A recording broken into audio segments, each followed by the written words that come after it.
Question number 3 क्या बोल रहा है कि let A B C D belongs to R and A square plus B square is equal to C square plus D square is equal to 1 and A C plus B D is equal to 1, then find A square plus C square and A B plus C D. ठीक है, तो इस question number 3 में इसने कहीं भी matrix करके कुछ नहीं बोला, मैट्रिक्स का कहीं भी जिक्र नहीं किया है, कहीं भी मैट्रिक्स का नाम नहीं लिया है। बोल रहा है, सिंपली बोल रहा है कि A B C D real number है, इसका स्क्वायर है ए स्क्वायर बी स्क्वायर 1 के इक्वल है और ये 0 के इक्वल है, तो A square plus C square निकालो और A B plus C D निकालो। तो जब भी हमें ऐसे स्क्वायर टाइप कुछ दिख रहा है ना कि अरे ये स्क्वायर 1 है, फिर प्रोडक्ट टाइप 0 दिख रहा है, तो हमें दिमाग में तुरंत क्या हो जाना चाहिए, ऑर्थोगोनल मैट्रिक्स आ जाना चाहिए। तो हमने क्या किया, इसको सॉल्व करने के लिए सॉल्यूशन 3 क्या किया हमने, सॉल्यूशन 3 में हमने ए मैट्रिक्स को क्या ले लिया, A B C D matrix ले लिया। ठीक है, अब इस मैट्रिक्स को ए बी सी डी ले लिया और यहाँ पे गिवन क्या है, क्वेश्चन में क्या गिवन है, देखो क्वेश्चन में गिवन है A square plus B square is equal to C square plus D square is equal to 1 and A C plus B D is equal to 0। ठीक है ना, तो ये चीज़ तुम देखो, ये ऑर्थोगोनल का ही कंडीशन दे रखा है।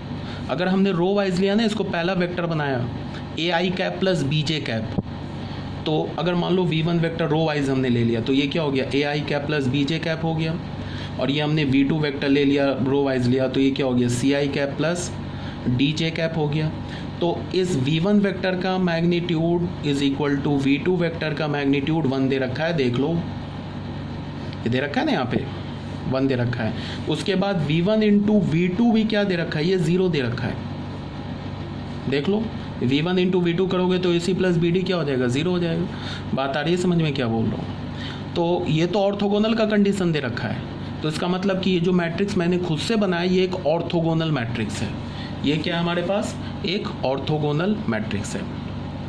तो बस कोई बात नहीं है, हमें क्या चाहिए, हमें चाहिए A square plus C square and A B plus C D. ठीक है, इसका वैल्यू हमें चाहिए। तो हमें पता है कि अगर ए ऑर्थोगोनल है तो ए ट्रांसपोज भी ऑर्थोगोनल है, तो ए ट्रांसपोज ले लिया तो हमें क्या मिल गया, ए बी सी डी। अब हमें पता है कि अगर ये ऑर्थोगोनल है तो इसके भी रो वाइज में अगर मैं इसके पहले रो को एक वेक्टर मान लूँ, दूसरे रो को दूसरा वेक्टर मान लूँ, तो वो भी यूनिट होगा और म्यूचुअली परपेंडिकुलर होगा। तो यहाँ से हमें क्या मिल गया, A square plus C square is equal to B square plus D square is equal to 1, और दूसरा क्या मिल गया, A B plus C D is equal to 0। तो यहाँ से तो A square plus C square का वैल्यू माना है जो कि 1 है, एक्स्ट्रा हमने क्या निकाल लिया, B square plus D square निकाल लिया, फिर क्या बोला, A B plus C D बोला है तो वो 0 के इक्वल है। तो आ गया आंसर, समझ रहे हो बात। तो ये हमारा क्वेश्चन नंबर कौन सा प्रूफ हो गया, सॉल्व हो गया, क्वेश्चन नंबर 3 भी सॉल्व हो गया। ठीक है, अब आ जाओ, अच्छा ख़त्म ही हो गया। अब यहाँ पे मैंने कुछ सेल्फ प्रैक्टिस प्रॉब्लम दे रखा है। ये 3 क्वेश्चंस है, ये 3 क्वेश्चन शायद इसमें से 1-2 क्वेश्चन कंपेंडियम का है। तो आप करोगे क्या कि इस तीनों को सॉल्व करोगे, ये let is equal to this find lambda, तो यहाँ मैंने आंसर दे रखा है, और ये सच डैट सो डैट, तो ये हमें प्रूफ करना है, तो इसका कोई आंसर नहीं होगा। इफ इज निलपोटेंट और इसमें भी शो करना है, तो इस दोनों का आंसर नहीं होगा, इसमें तो प्रूफ करना है, और इसमें लैम्डा की वैल्यू निकालने के लिए बोला है, तो वो मैंने ऑलरेडी यहाँ पे लिख रखा है। तो ये 3 क्वेश्चन आप सॉल्व करोगे, नहीं सॉल्व होगा तो आपको करना क्या है कि मुझे ऑनलाइन जो हमारी व्हाट्सएप की क्लास होती है इसमें आप पूछ सकते हो। ठीक है ना, कोई डाउट नहीं है, थोड़ा मैंने फास्ट पढ़ा दिया, तो बस आप उससे बार बार अगर नहीं समझ में आ रहा है तो उसे रिवाइज़ करके देखो, पहली बात। दूसरी बात क्या कि एक आता है MX प्लेयर, ठीक है ना, तो आप अपने मोबाइल में MX प्लेयर डाउनलोड कर लो, और जो भी मैं वीडियो भेजता हूँ उसको MX प्लेयर पे देखो। MX प्लेयर पे देखने का बेनिफिट क्या होगा कि उसको तुम जूम कर सकते हो। ये मुझे भी नहीं पता था, मुझे आशुतोष सर ने बताया, एक यहाँ सर हैं केमिस्ट्री के सर, उन्होंने बताया कि आप अगर वीडियो को MX प्लेयर पे देखते हो तो आपको अगर कहीं पे ब्लर दिख रहा है ना, तो वहाँ पे आप हाथ रख के उसे इस टाइप से, ऐसे मान लो यहाँ पे इस रीजन में हमें ब्लर दिख रहा है, हाथ रखा है ऐसे थोड़ा कर दिया, जूम दिख गया।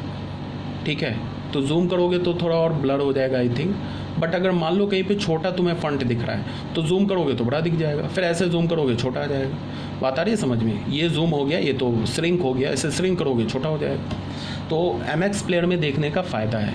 ऐसे जब भी तुम वीडियो खोलते हो तो मोबाइल का जो डिफ़ॉल्ट ऐप होता है जिस पे वीडियो खुलता है वो खुद से खुल जाएगा, ठीक है। तो प्ले स्टोर पे जाना, उसे डाउनलोड कर लेना जिसके पास नहीं है, ठीक है। जो MX प्लेयर यूज़ करते होंगे, जिनके पास ऑलरेडी इंस्टॉल है, तो MX प्लेयर पे देखो ज़्यादा सही है। फाइनली फिर बोल रहा हूँ, नहीं समझ में आया होगा, किसी भी पॉइंट में प्रॉब्लम है तो पूछो एंड पूछो, कोई डाउट है तो पूछो। किसी क्वेश्चन को मैंने तुम्हें मैट्रिक्स का भी PDF बना के भेज दिया कंपेंडियम का, डिटर्मिनेंट का भी PDF बना के भेज दिया कंपेंडियम का, वो दोनों पढ़ो। अभी तुम डिटर्मिनेंट के क्वेश्चन नहीं सॉल्व कर पाओगे, मैट्रिक्स के भी तुम ऑलमोस्ट 80% या 60-70% क्वेश्चन सॉल्व कर लोगे JEE मेंस और एडवांस का, ठीक है। अभी मैं तुम्हें एडजॉइंट और इन्वर्स बता दूंगा तो तुम ऑलमोस्ट 90% क्वेश्चन सॉल्व कर लोगे। और फिर छोटा छोटा 2-4 टॉपिक है तो वो भी बता दूंगा, तो फिर हमारा मैट्रिक्स चैप्टर कंप्लीट हो जाएगा, ठीक है। तो क्लियर होगा, आपको समझ में आया होगा। कोई डाउट है तो पूछ लेना, ठीक है। तो ये हमारा टॉपिक क्या कंप्लीट हो गया। कौन कौन से हमने मैट्रिक्स पढ़े, एक आइडेम्पोटेंट मैट्रिक्स पढ़ा हमने, A² = A। फिर हमने पढ़ा इनवॉलेंट्री मैट्रिक्स, A² = I। फिर हमने क्या पढ़ा, पीरियोडिक मैट्रिक्स, A⁴ + A। फिर हमने क्या पढ़ा, nilpotent matrix, A⁴m = null and A⁴m - 1 is not null. फिर हमने पढ़ा क्या, orthogonal matrix, A × AT = I। उसमें मैंने प्रॉपर्टीज़ बताया।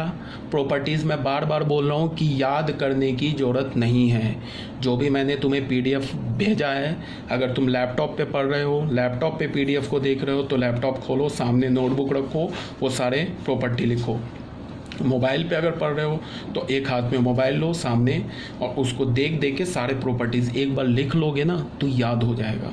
और याद करने से ज़्यादा, रटने से ज़्यादा इम्पॉर्टेंट है एक बार जो मैं समझा रहा हूँ सिस्टमैटिक वे से समझ लो, कभी नहीं भूलोगे, ठीक है ना। यहाँ तक बात क्लियर है। अब जो हमारा नेक्स्ट टॉपिक जो होगा, पहले मैं तुम्हें PDF भेजूँगा, तो वो जो हमारा PDF होगा वो होगा adjoint and inverse of A matrix. एक ये टॉपिक बच गया। उसके बाद जो दूसरा एक मेन टॉपिक बचा वो होगा solving simultaneous linear equation of n variables and n equations and n variables। कुछ लीनियर इक्वेशन होंगे जिसमें 3 वेरिएबल्स होंगे, 3 इक्वेशंस होंगे, उसको हम मैट्रिक्स के हेल्प से कैसे सॉल्व करेंगे। फिर आएगा हमारा टॉपिक क्रैमर्स रूल। तो इसी टॉपिक में solving simultaneous linear equation of n variables and n equation, इसी में एक टॉपिक आएगा क्रैमर्स रूल। वहाँ पे मैं बताऊँगा कि क्रैमर्स रूल की क्या इंपॉर्टेंस है JEE मेंस और JEE एडवांस में। एक क्वेश्चन क्रैमर रूल से 100% है, अभी कहीं पे भी लिख के रख लो, ठीक है। लिख के फ्रेम करके अपने जहाँ पे सोते हो वहाँ पे रख लो। एक क्वेश्चन क्रैमर रूल से JEE मेंस में और JEE एडवांस में आना ही आना है, ठीक है। उसको भी मैं डिटेल से बताऊंगा। उसके बाद इक्के दुक्के छोटे मोटे टॉपिक बच जाएंगे 2-2, 3-3 लाइन का, तो वो भी क्लियर होगा, तो हमारा मैट्रिक्स चैप्टर कंप्लीट हो जाएगा, ठीक है। डिटर्मिनेंट कोई बहुत बड़ा नहीं है, बहुत टाइम नहीं लगने जा रहा है डिटर्मिनेंट, ओके।